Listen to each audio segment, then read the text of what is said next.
আমরা আজকে কুরবানি নিয়ে কিছু কথা শেয়ার করবার চেষ্টা করব ইনশাআল্লাহ। কুরবানির প্রসঙ্গটা আসলেই আমাদের স্মৃতির মানসপটে আমাদের ইব্রাহিম আলাইহিসসালাম এবং ইসমাইল আলাইহিসসালামের যে কুরবানি, ওনাদের যে আত্মত্যাগ, এই দৃশ্যপটটি কিন্তু আমাদের চোখের সামনে ভেসে ওঠে। আমরা জানি যে ইব্রাহিম আলাইহিসসালাম আল্লাহ তাআলা সন্তুষ্টির জন্য স্বীয় পুত্র ইসমাইল আলাইহিসসালামকে কুরবানি করতে চেয়েছিলেন, এবং সেই প্রসঙ্গ থেকেই কিন্তু আমরা প্রতি বছর জিলহজের 10 তারিখে কুরবানি করে থাকি। এবং এই দৃশ্যটি আল্লাহ তাআলার কাছে এতই ভালো লেগেছিল, এই আত্মত্যাগের দৃশ্যকে আল্লাহ তাআলা স্মরণীয় করে রাখবার জন্য কিয়ামত পর্যন্ত সব বিশ্বাসীদের জন্য এই জিলহজের একই টাইমে, জিলহজের 10 তারিখে কুরবানি করাটাকে আল্লাহ তাআলা আমাদের উপর অবধারিত করে দিয়েছেন। এই বিষয়টি সূরাতুস সাফফাতের 105 নম্বর আয়াতে আল্লাহ তাআলা এভাবে ইরশাদ করছেন, ফালাম্মা বালাগা মাআহু সা'য়া ক্বালা ইয়া বুনাইয়া ইন্নী আরা ফিল মানামি আন্নী আযবাহুক ফানজুর মাযা তারা। অর্থাৎ ইসমাঈল আলাইহিস সালাম যখন একটু বড় হলেন, বাবার সাথে হাঁটতে পারেন, দৌড়াদৌড়ি করতে পারেন, ঠিক তখন ইব্রাহিম আলাইহিস সালাম স্বপ্নে দেখলেন যে তিনি ইসমাঈল আলাইহিস সালামকে কুরবানি করছেন, এবং স্বপ্ন দেখেই তিনি সরাসরি ছেলের সাথে কনসালটেশনে গেলেন, পরামর্শ করলেন যে বাবা, আমি তো স্বপ্নে দেখেছি যে আমি তোমাকে কুরবানি করছি, ফানজুর মাযা তারা, what do you think about it, what's your opinion about it, তোমার মতামত কি সেটা তুমি আমাকে বলো। তখন সাইয়েদনা ইসমাঈল আলাইহিস সালাম অত্যন্ত সাহসিকতার সাথে বলিষ্ঠ একটি জবাব দিয়েছিলেন, সেটাও আল্লাহ তাআলা কোরআনে সরাসরি কোট করেছেন। তিনি বলেছিলেন, ক্বালা ইয়া আবাতি ফাআল মা তু'মার সাতাজিদুনি ইনশাআল্লাহু মিনাস সাবিরিন। অর্থাৎ, হে আমার সম্মানিত পিতা, আপনি যেমনটি স্বপ্নে দেখেছেন, আল্লাহ তাআলা আপনাকে যেমন আদেশ করেছে আপনি ঠিক তেমনটিই করুন, আপনি ভয় পাবেন না, ইনশাআল্লাহ আপনি আমাকে ধৈর্যশীলদের অন্তর্ভুক্ত পাবেন। একটু কি কল্পনা করা যায় যে সাইয়েদনা ইসমাঈল আলাইহিস সালাম ছোট্ট শিশু, তিনি যখন শুনলেন যে বাবা তাকে কুরবানি করবে, জবাই করবে, তার প্রত্যুত্তরে তিনি বলেছিলেন, বাবা, আমি ভয় পাচ্ছি না, আমি আপনাকে নিয়ে চিন্তিত, আপনি ভয় পাবেন না, বরং আপনি যা আদিষ্ট হয়েছেন আপনি তাই করেন। কারণ নবীরা যখন স্বপ্নে কিছু দেখে, সেটা সাধারণ মানুষের মতো স্বপ্ন নয়, সেটা ওহী, সেটা আল্লাহর পক্ষ থেকে আদেশ। তো আপনি আমাকে ধৈর্যশীল পাবেন, আপনি ভয় পাবেন না। সাইয়েদনা ইব্রাহিম আলাইহিস সালাম ইসমাঈল আলাইহিস সালামকে কুরবানি করতে শুরু করলেন, জবাই করতে শুরু করলেন। আল্লাহ তাআলার কাছে এই দৃশ্যটি এত ভালো লাগলো, আল্লাহ তাআলা সাইয়েদনা জিবরাইল আলাইহিস সালামকে দিয়ে জান্নাত থেকে একটি বকরি বা মেষ পাঠিয়ে দিলেন। সাইয়েদনা ইসমাঈল আলাইহিস সালামকে ছুরির নিচ থেকে সরিয়ে ফেলা হলো, আর সেখানে ইসমাঈল আলাইহিস সালামের পরিবর্তে একটি জান্নাত থেকে আনা বকরি বা ছাগলকে সেখানে কুরবানি করা হলো। আল্লাহ তাআলা বললেন, কদ সাদ্দাকতা রুইয়া, ইব্রাহিম, তুমি তো তোমার স্বপ্নকে সত্যায়ন করেছো, বাস্তবে রূপান্তরিত করেছো, তুমি তো এই কঠিন পরীক্ষায় সফলতার সাথে উত্তীর্ণ হয়েছ। সাইয়েদনা ইব্রাহিম আলাইহিস সালাম পরীক্ষায় উত্তীর্ণ হলেন, এবং বাপ বেটার এই দৃশ্যায়নটি আল্লাহ তাআলার কাছে এত ভালো লেগেছে, আরশের উপর থেকে আল্লাহ তাআলা এত পছন্দ করেছেন ওনাদের স্যাক্রিফাইসকে, কুরবানিকে, কিয়ামত পর্যন্ত আমরাও যাতে কুরবানি করি, আল্লাহ তাআলা আমাদের জন্য এটাকে অবধারিত করে দিয়েছেন। সম্মানিত শুধু এখানে আমাদের জন্য সবচেয়ে বড় যে শিক্ষণীয় বিষয়, সেটি হচ্ছে সাইয়েদনা ইব্রাহিম আলাইহিস সালামের ঔরসে যখন ইসমাঈল আলাইহিস সালাম আসে, তখন তাফসীর এসেছে ইব্রাহিম আলাইহিস সালামের বয়স ছিল 86 বছর। Could you imagine that? 86 বছর বয়সে যখন একটা সন্তান আল্লাহ তাআলা ওনাকে দান করলেন, আল্লাহ তাআলা বললেন যে সেই সন্তানকে তুমি জবাই করো। আমরা অনেক দম্পতির কথা জানি, তাদের সন্তান হয় না, 15 বছর, 20 বছর, 25 বছর পর অনেক সময় তাদের সন্তান হয়। সেই সন্তানটাকে তারা কত পছন্দ করে, সেই বাচ্চাটাকে তারা কত আদর করে। তো 86 বছর বয়সে আল্লাহ তাআলা ইসমাঈল আলাইহিস সালামকে দান করেছিলেন। এই আদরের সন্তানটাকে আল্লাহ তাআলা বললেন, তুমি কুরবানি করো।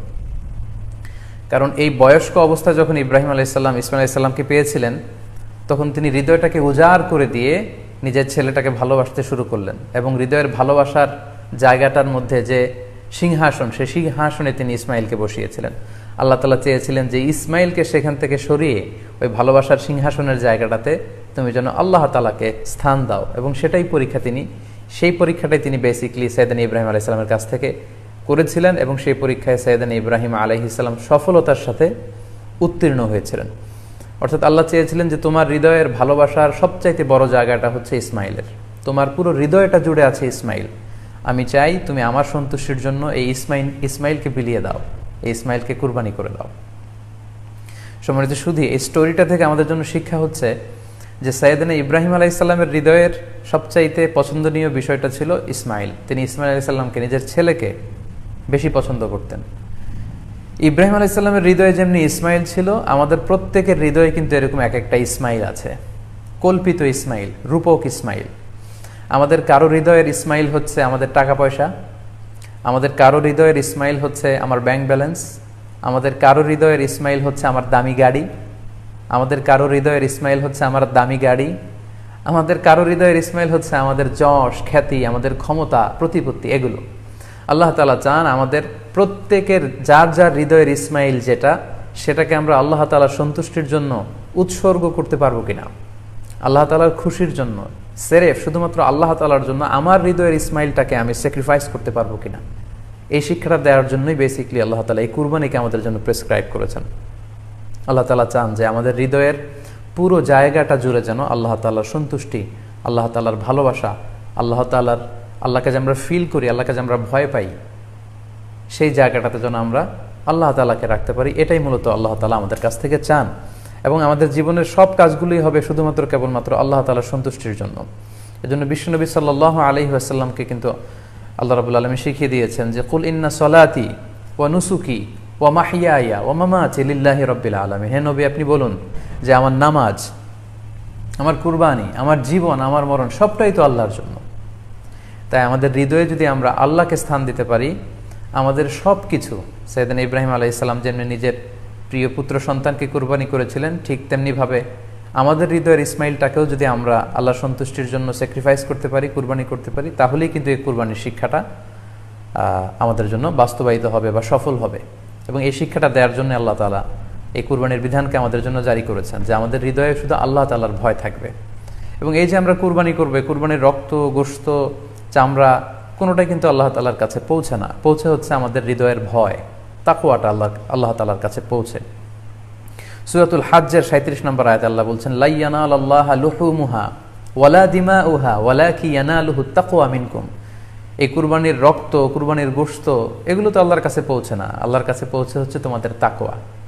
আমরা কতটা ইখলাসের সাথে, কতটা আন্তরিকতার সাথে, কতটা আনুগত্যের সাথে আমাদের সম্পদ, আমাদের নিজেদেরকে আমরা আল্লাহর কাছে সোপর্দ করতে পেরেছি, আমরা কতটা আল্লাহর সমর্পিত বান্দা হতে পেরেছি, এটাই হচ্ছে এই কুরবানির শিক্ষা, যেটা সাইয়েদনা ইব্রাহিম আলাইহিস সালাম গোটা বিশ্ববাসীর জন্য নিদর্শন এই ঘটনার মধ্য দিয়ে কিন্তু আমাদের জন্য রেখে গিয়েছেন। তাই আমরা এই কুরবানির মধ্য দিয়ে এটা যেন ফিল করি যে আমাদের সবটুকুন আমরা আল্লাহর জন্য বিলিয়ে দিতে প্রস্তুত আছি। সম্মানিত, শুধু এই কুরবানির দিনে ইয়াউমুন নাহারে বা 10 জিলহজে আমরা যে কুরবানি উদযাপন করবো, ঈদুল আজহা উদযাপন করব, এই দিনের সবচাইতে প্রিয় আমল হচ্ছে আল্লাহ তাআলার কাছে পশু জবাই করে, যেটা আমরা বলেছি ইব্রাহিম আলাইহিস সালামের সেই ঘটনার, সেই দৃশ্যায়নের পুনরাবৃত্তি আল্লাহ তাআলা সেটা দেখতে চান। আমরা পশু জবাই করে রক্ত প্রবাহিত করে দেয়, এটা আল্লাহ তাআলার কাছে খুবই পছন্দনীয়। সুনানে তিরমিজিতে এসেছে, আয়েশা রাদিয়াল্লাহু তাআলা আনহা থেকে বর্ণিত, তিনি বলেন, আন্না রাসূলুল্লাহ সাল্লাল্লাহু আলাইহি ওয়াসাল্লাম ক্বাল, আল্লাহ রাসূল সাল্লাল্লাহু আলাইহি ওয়াসাল্লাম বলেছেন, মা আমিলা আদামিয়ুন মিন আমালিন ইয়াউমান নাহার আহাব্বা ইলাল্লাহি মিন ইহরাকিদ দাম।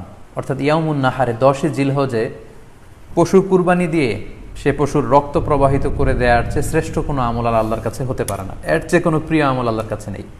তার মানে কুরবানির দিনে সবচাইতে প্রিয় আমল, আল্লাহর কাছে পছন্দনীয় আমল হচ্ছে কুরবানি করা। তাই আমাদের যাদের সাধ্য আছে আমরা যেন বেশি বেশি কুরবানি করি। সম্মানিত, শুধু আমরা জানি যে এই কুরবানিকে আল্লাহ তাআলা আমাদের উপর আবশ্যক করেছেন। কুরবানির হুকুম সম্পর্কে যদি বলি তাহলে বলবো যে এটা ওয়াজিব হানাফি স্কুল অফ থট অনুযায়ী, কিন্তু অন্যান্য মাযহাবে এটাকে সুন্নাতে মুআক্কাদা বলা হয়েছে। মেজরিটি স্কলাররা, জুমহুরুল ফুকাহা, ইমাম শাফিঈ, আহমদ এবং ইমাম মালিকদের মতে, তাদের মতে এটা হচ্ছে সুন্নাতে মুআক্কাদা। কিন্তু হানাফি মাযহাবে এই কুরবানি করা হচ্ছে ওয়াজিব। যেহেতু আমরা আমাদের বাংলাদেশে বেশিরভাগই হচ্ছে হানাফি মাযহাবের অনুসারী, সো এটা কিন্তু আমাদের জন্য অবধারিত। যাদেরকে আল্লাহ তাআলা সম্পদ দিয়েছেন, টাকা পয়সার মালিক বানিয়েছেন, স্বাবলম্বী করেছেন, আমাদের প্রত্যেকের উপর কিন্তু এই কুরবানি করাটা ওয়াজিব। যেহেতু কুরবানি একেবারে আমাদের সন্নিকটে, সো এই কুরবানি নিয়ে আমাদের মধ্যে অনেক ধরনের প্রশ্ন রয়েছে। এবং বিগত কয়েকদিন ধরে আমার ফেসবুক পেজের বিভিন্ন স্ট্যাটাসে, আমার মেসেজ অপশনে অনেক ভাই, দিনী ভাই এবং বোনেরা অনেক প্রশ্ন করেছেন। আসলে এতগুলো প্রশ্নের উত্তর আসলে আমাদের পক্ষে করা সম্ভব হবে না। সেখান থেকে খুবই কন্টেম্পোরারি, খুবই রেলেভেন্ট, প্রাসঙ্গিক 2-1টি প্রশ্নের ব্যাপারে আলোচনা করে আমরা আজকের সংক্ষিপ্ত লাইভটি শেষ করবো ইনশাআল্লাহ। খুব বেশি যে প্রশ্নটি করা হয়েছে সেটি হচ্ছে জানতে চাওয়া হয়েছে 7 ভাগে কুরবানি করা যাবে কিনা। এই ধরনের প্রশ্ন কিন্তু আমরা আগে শুনতাম না। রিসেন্টলি কিছু কিছু স্কলারদের আলোচনা বা এতে করে লোকজন হয়তো বিভ্রান্তিতে ভোগেন কিংবা একটা ধোঁয়াশা তৈরি হয়, ফলে এই প্রশ্নটি করা হচ্ছে। আমরা আবহমান কাল থেকে আমাদের প্রিয় মাতৃভূমি বাংলাদেশে হয়তো ছাগল কুরবানি দিয়েছি অথবা গরু কুরবানি দিয়েছি সর্বোচ্চ 7 ভাগে। সো এটা আমাদের সবার কাছে জানা ছিল, এ নিয়ে আগে সংশয় ছিল না। ইদানিংকালে অনেকের মধ্যে এই বিষয়ে সংশয় জেগেছে। কেউ কেউ বলে থাকেন যে ভাগে যদি কুরবানি দেওয়া হয় 7 জনে মিলে, গরুতে বা মহিষে বা উটে, এই ভাগে কুরবানি হবে না, এটা অনেকে বলে থাকেন। এই কথাটি আসলে ঠিক নয়। আপনি যদি ভাগে কুরবানি দিতে চান এটি জায়েজ আছে, এবং একটি উটে বা মহিষে বা গরুতে আপনি সর্বোচ্চ 7টি ভাগে কুরবানি দিতে পারবেন ইনশাআল্লাহ। এ ব্যাপারে সহিহ মুসলিমের একটি হাদিসকে আমরা এখানে উল্লেখ করতে চাই। সাইয়েদনা জাবের রাদিয়াল্লাহু তাআলা আনহু থেকে বর্ণিত, তিনি বলেন, ক্বালা হাজাজনা মা রাসূলিল্লাহি সাল্লাল্লাহু আলাইহি ওয়াসাল্লাম, আমরা আল্লাহ রাসূল সাল্লাল্লাহু আলাইহি ওয়াসাল্লামের সাথে হজ করেছি। ফানাহারনাল বাঈরা আন সাবআ, সেখানে আমরা উট কুরবানি দিয়েছি 7 জনের পক্ষ থেকে। ওয়াল বাকারাতা আন সাবআ, আর আমরা সেখানে গরু কুরবানি দিয়েছি 7 জনের পক্ষ থেকে। খুব সুস্পষ্ট, একটি উটে ওনারা 7 জন অংশগ্রহণ করতেন, একটি গরুতে 7 জন অংশগ্রহণ করতেন। তো এই হাদিসের আলোকে অনেকে বলে থাকেন যে এটি হজের সময়, সফরের সময়, কিন্তু মুকিম অবস্থায় 7 ভাগে দেয়া যায় না। আসলে এই কথাটিও ঠিক নয়, কারণ সুনানে আবু দাউদের আরেকটি হাদিসে এসেছে যেখানে আল্লাহ রাসূল সাল্লাল্লাহু আলাইহি ওয়াসাল্লাম সুস্পষ্ট বলেছেন, সেখানে হজ বা কোনো সফরের উল্লেখ নেই। সেটা হচ্ছে জেনারেল স্টেটমেন্ট, অর্থাৎ আল বাকারাতু আন সাবআ, গরুতে সর্বোচ্চ 7 অংশ দিয়ে কুরবানি দেয়া যায়। ওয়াল জাযুরু আন সাবআ, আর উটের ক্ষেত্রেও সর্বোচ্চ 7 অংশ দিয়ে কুরবানি দেয়া যায়। তো এই হাদিস, দ্বিতীয় যে হাদিসটি উল্লেখ করলাম, এটা হচ্ছে জেনারেল স্টেটমেন্ট। সেখানে সফর মুকিম কোনো কথা বলা হয়নি। ইন জেনারেলি বলা হয়েছে যে উটে 7 ভাগ দেয়া যায়, গরুতে 7 ভাগ দেয়া যায়। সো আমরা যারা ভাগে কুরবানি দিচ্ছি 7 জন মিলে একটি গরু, আপনারা নিঃসন্দেহে সানন্দ চিত্তে নিশ্চিন্তে কুরবানি দিতে পারেন। সহিহ হাদিসের আলোকে এটি সাব্যস্ত, এতে কোনো সমস্যা নেই ইনশাল্লাহ। তবে ভাগে কুরবানিতে কিংবা যৌথ কুরবানিতে কয়েকটি বিষয় আমাদেরকে খেয়াল রাখতে হবে। নাম্বার 1 হচ্ছে নিয়ত। আপনাদের ইন্টেনশনটা ক্লিয়ার হতে হবে। প্রত্যেকেরই যাতে একই ইন্টেনশন থাকে, সবারই যাতে ইন্টেনশন থাকে যে শুধুমাত্র আল্লাহ তাআলার সন্তুষ্টির জন্য আমরা এই কুরবানি দিচ্ছি। এখানে কয়েকজনের যদি ইন্টেনশন থাকে যে আল্লাহর সন্তুষ্টি, অন্যজনের যদি নিয়তে ঝামেলা থাকে, তাহলে কিন্তু কুরবানিটা প্রশ্নবিদ্ধ হয়ে যাচ্ছে। কারণ ইন্নামাল আমালু বিন্নিয়াত, ইয়ানি ইন্নামা সাওয়াবুল আমালি বিন্নিয়াত, সমস্ত কাজের প্রতিদান দেয়া হবে আপনার ইন্টেনশন বা নিয়তের উপর ভিত্তি করে। সো এজন্য যারা খুব বেশি মুখলেস, খুব বেশি মুত্তাকি, তারা অনেক সময় যৌথ কুরবানি দিতে চান না। তাদের সামর্থ্য না থাকলে ছোট একটা ছাগল দিয়ে তারা একাকী কুরবানি দিতে চান। এটা safe, he want to be in the safer side. কারণ যৌথ কুরবানি দিতে দিতে যে কার মনে কি চিন্তা, কার মনে কি নিয়ত, আমরা কিন্তু কিছু জানি না। সো যদি যৌথ কুরবানি দেন, কুরবানির আগে সবাইকে এটা কনসার্ন করে দেওয়া, রিমাইন্ডার দেওয়া যে ভাই আমাদের কুরবানিটা হবে শুধুমাত্র কেবলমাত্র আল্লাহ তাআলা সন্তুষ্টির জন্য, অন্য কোনো নিয়ত যেন না থাকে, তাহলে কিন্তু আমাদের কুরবানি বরবাদ হয়ে যাবে। এটা হচ্ছে প্রথম কনসার্ন। 2 নম্বর কনসার্ন হচ্ছে হালাল উপার্জন দিয়ে কুরবানি হতে হবে। যৌথ কুরবানিতে কেউ কেউ যদি এমন থাকে যাদের উপার্জন হালাল না, সেই কুরবানি কিন্তু আল্লাহ তাআলার দরবারে কবুল হবে না। সো এটা খুব গুরুত্বপূর্ণ একটা বিষয়। আরেকটা হচ্ছে লৌকিকতা। লৌকিকতা যদি থাকে তাহলেও কুরবানি কবুল হবে না। যৌথ কুরবানিতে কারো যদি এটা থাকে যে আমার গরুটা সবচেয়ে বড়, আমাদের গরুটা এলাকার সবচেয়ে বড় গরু, এবং সবাইকে বলে বেড়াচ্ছে যে এইবারের গরুটা সবচেয়ে বড় হয়েছে, আমার চেয়ে বড় গরু কেউ দিতে পারে না এই এলাকায়। তো এই জাতীয় যদি লৌকিকতা প্রবণতা কারোর মধ্যে থাকে, তাহলেও কিন্তু তার কুরবানি কবুল হবে না। সো যৌথ কুরবানি যদি আপনারা দিতে চান, এই বিষয়গুলো আমাদেরকে খেয়াল রাখতে হবে। আরও একটি প্রশ্ন খুব বেশি আমাদের কাছে জানতে চাওয়া হয়েছে, সেটা হচ্ছে কুরবানির সাথে আকিকা দেয়া যাবে কিনা। খুব বেশি আলোচনা হচ্ছে এই প্রসঙ্গটা যে আকিকার কুরবানির সাথে আকিকা দিয়ে দেয়া যাবে কিনা। এক্ষেত্রে আমরা উত্তরে বলবো যে কুরবানি এবং আকিকা আপনাদের খেয়াল রাখতে হবে যে ভিন্ন দুটি ইবাদত। প্রথম কথা হচ্ছে ইবাদত ভিন্ন দুটি ইবাদত। কারণ কুরবানি এটা বছরের একটা নির্ধারিত সময়, জিলহজের 10 তারিখে, এবং তারপরে আরো 2 দিন বা 3 দিন, এই সময়গুলোতে আপনি কুরবানি করতে পারবেন। তাহলে এটা হজের মৌসুমে জিলহজ মাসে করতে হয় কুরবানি। কিন্তু আকিকা কিন্তু এরকম না। আকিকাটা যে কোনো মাসে হতে পারে। আকিকাটা হচ্ছে নবজাতক সন্তানের ভূমিষ্ঠ হওয়ার পরে শুকরিয়া স্বরূপ আল্লাহর কাছে যে কুরবানিটা করতে হয়, সেটাকে আমরা বলি আকিকা। হাদিসে এসেছে আকিকা। তো সেটা হচ্ছে সন্তান কখন ভূমিষ্ঠ হলো সেটার উপর নির্ভর করে।